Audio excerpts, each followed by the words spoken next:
اچھا جی، اپڈیٹس کا سلسلہ جاری ہے۔ سپریم کورٹ میں ججز سینیورٹی اور ٹرانسفر کیس کی سماعت ہوئی ہے۔ درخواست گزار ججز کے وکیل صلاح الدین نے دلائل دیتے ہوئے یہ کہا ہے کہ آرٹیکل 200 کی وضاحت کا اطلاق صرف ذیلی سیکشن 3 پر ہوتا ہے۔ راجہ محسن ہمارے ساتھ موجود ہیں، ہمیں اپڈیٹ بھی کر رہے ہیں۔ جی دیکھیے، اس کیس میں بیرسٹر صلاح الدین کے جواب الجواب کا سلسلہ جاری ہے اور آج انہوں نے اپنے دلائل میں یہ کہا کہ جو سول سروس کا جائزہ لیا جائے تو پتہ چلتا ہے کہ کیڈر ایک ہو تو سینیورٹی متاثر نہیں ہوتی، اور اگر کیڈر الگ ہو تو سینیورٹی متاثر ہوگی، مگر یہاں معاملہ ججز ٹرانسفر اور سینیورٹی کا ہے۔ اس پر براہ راست سول سروس رولز کا اطلاق نہیں ہوتا، مگر سروس میں اگر کسی کی مرضی کے ساتھ تبادلہ ہو اور سینیورٹی میں فرق آئے تو پھر یہ ناانصافی نہیں ہوگی۔ بیرسٹر صلاح الدین کی جانب سے اپنے دلائل میں یہ بھی کہا گیا کہ اگر تبادلہ کسی پر مسلط کر دیا جائے اور سینیورٹی متاثر ہو تو پھر ناانصافی ہوگی۔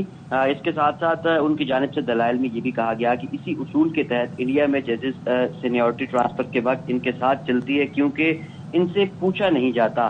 انہوں نے اپنے جواب الجواب میں یہ بھی کہا کہ اٹارنی جنرل نے یہ کہا کہ اگر ٹرانسفر شدہ ججز کی سینیورٹی متاثر ہوئی تو ان کے ساتھ ناانصافی ہوگی۔ ناانصافی کیسے ہوگی؟ ججز کو ان کی مرضی سے ٹرانسفر کیا گیا ہے۔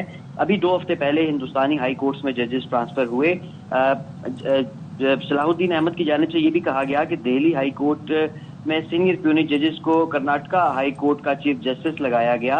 اصول یہ ہے کہ ٹرانسفر کے وقت جو ٹرانسفر شدہ ججز کے ساتھ جو ہے وہ انصاف نہیں ہونا چاہیے۔ جس دن ہائی کورٹ میں ججز آئے ہیں وہاں کے ججز سے بھی ناانصافی نہیں ہونی چاہیے، اور یہ کہا گیا ان کی جانب سے کہ جس ہائی کورٹ سے ججز ٹرانسفر ہوئے وہاں کے دیگر ججز کو بھی ٹرانسفر ہونے کا موقع دیا جانا چاہیے۔ آج اس کیس میں ایک اہم پیش رفت بھی ہوئی۔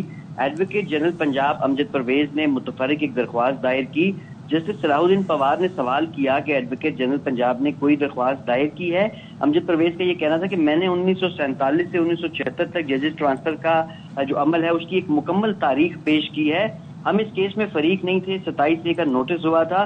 جسٹس محمد علی مدر نے کہا کہ یہ نوٹس فریق بننے کے لیے ہی ہوتا ہے، آپ کو اٹارنی جنرل کے بعد دلائل دینا چاہیے تھے۔ آپ کو نہیں پتا کہ 27 کا جو نوٹس ہے وہ کتنا اہم ہوتا ہے۔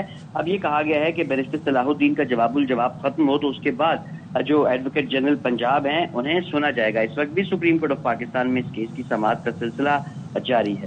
بہت شکریہ راجہ محسن اجاز اپڈیٹ کرنے کے لیے۔